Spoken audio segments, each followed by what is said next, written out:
दोस्तों, बांग्लादेश के लिए भारत ने मुसीबत बढ़ाना शुरू कर दिया है। बॉर्डर पर गतिविधियां पूरी तरह से रुक चुकी है, व्यापार ठप हो चुका है और बांग्लादेश की सबसे बड़ी टेक्सटाइल इंडस्ट्री के मार्केट पर अब भारत का कब्जा धीरे धीरे होता जा रहा है। अभी जब अडानी के ऊपर अमेरिका के अंदर केस किया गया था और केन्या ने अडानी से अपनी कई डील कैंसिल कर दी थी, उसके बाद बांग्लादेश ने भी अडानी की मुसीबत बढ़ाने के लिए जो 2017 में पावर एग्रीमेंट साइन हुआ था उसकी जांच बैठा दी थी।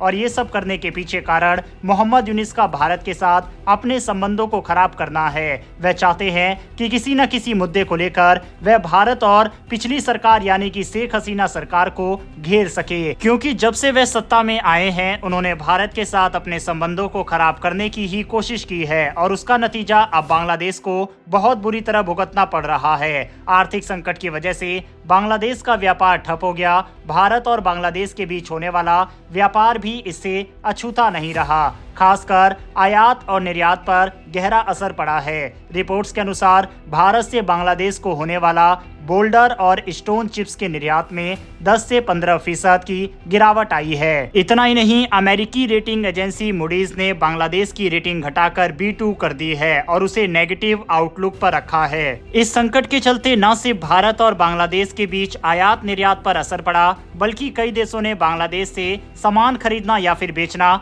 दोनों ही बंद कर दिया। बांग्लादेश के लिए एक और बड़ी परेशानी है यूरोपीय बाजार। बांग्लादेश का रेडीमेड गारमेंट सेक्टर, जिसे दुनिया में सबसे बड़ा माना जाता है, अब बुरी तरह से प्रभावित हो रहा है। यूरोपीय देशों ने बांग्लादेश से आयात करना कम कर दिया है। इसका बड़ा कारण है बांग्लादेश में चल रही इंडस्ट्रियल क्राइसिस। कई यूरोपीय ब्रांड जैसे जर्मनी का किक, नीदरलैंड का पेको और पोलैंड के कई अन्य ब्रांड जो पहले बांग्लादेश से अपने ऑर्डर पूरा करवाते थे, अब भारत का रुख कर रहे हैं। बकायदा आप स्क्रीन पर आर्टिकल देख सकते हैं। यूरोपीय देश अब तेजी से अपनी डिमांड भारत से पूरा कर रहे हैं, जिससे भारत की टेक्सटाइल इंडस्ट्री को काफी बूस्ट मिल रहा है। ये स्थिति भारत के लिए एक सुनहरा अवसर लेकर आई है। भारत के रेडीमेड गारमेंट और टेक्सटाइल सेक्टर को यूरोपीय बाजार से बड़ी डिमांड मिल रही है। वित्तीय वर्ष 2024-25 में अप्रैल से अक्टूबर के बीच भारत ने यूरोप को $5.66 बिलियन के टेक्सटाइल एक्सपोर्ट किए हैं, जो पिछले साल के मुकाबले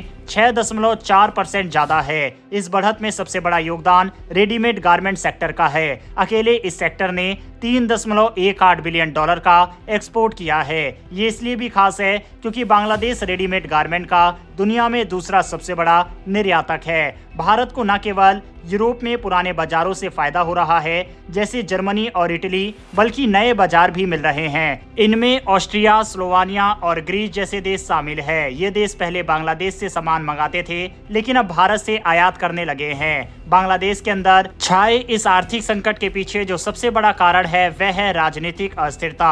मोहम्मद यूनिस कब बांग्लादेश के अंदर चुनाव करवाएंगे और जिस तरह से सत्ता परिवर्तन हुआ है और जो बड़ा प्रोटेस्ट बांग्लादेश के अंदर लंबे समय से चला है, इससे निवेशकों का और लोगों का भरोसा बांग्लादेश से कम हुआ है। इसके अलावा बांग्लादेश में कई छोटे और मंझोले उद्योग बंद हो गए हैं। रिपोर्ट्स के अनुसार 700 से 1000 गारमेंट्स फैक्ट्रियां बंद हो चुकी है। कई बड़े ब्रांड्स जो कि बांग्लादेश के अंदर काम कर रहे थे, वह भी अपनी फैक्ट्री को बंद करके उसको दूसरे देशों में शिफ्ट कर रहे हैं, जिसमें इन कंपनियों के लिए वियतनाम और भारत सबसे अच्छा विकल्प बनकर सामने आ रहा है। वहीं जैसा कि हमने पहले ही बताया, अमेरिकी रेटिंग एजेंसी मूडीज ने बांग्लादेश की आर्थिक रेटिंग को B1 से घटाकर B2 कर दिया है। इसका मतलब है कि निवेशकों का भरोसा भी कम हो रहा है। बांग्लादेश की इस संकटपूर्ण स्थिति का भारत ने अच्छा फायदा उठाया है। तमिलनाडु का तिरुपुर शहर, जिसे भारत का गारमेंट हब कहा जाता है, अब यूरोपीय ऑर्डर्स का केंद्र बन गया है। बांग्लादेश से शिफ्ट हुए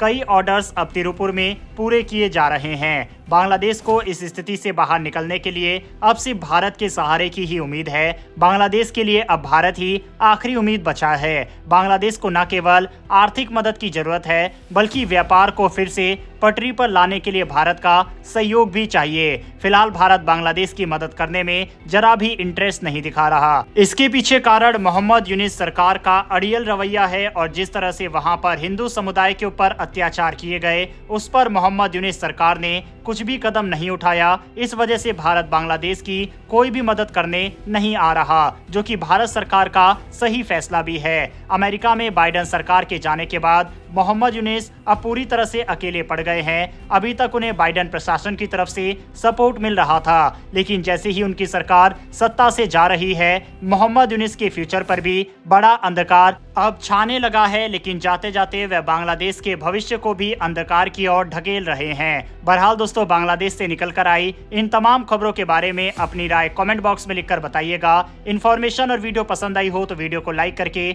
हमारी आने वाली डेली वर्ल्ड अफेयर से जुड़ी ऐसी वीडियो के लिए चैनल को सब्सक्राइब कर बेल नोटिफिकेशन को जरूर दबा लें। फिर मिलेंगे ऐसी एक नई वीडियो के साथ। धन्यवाद। जय हिंद।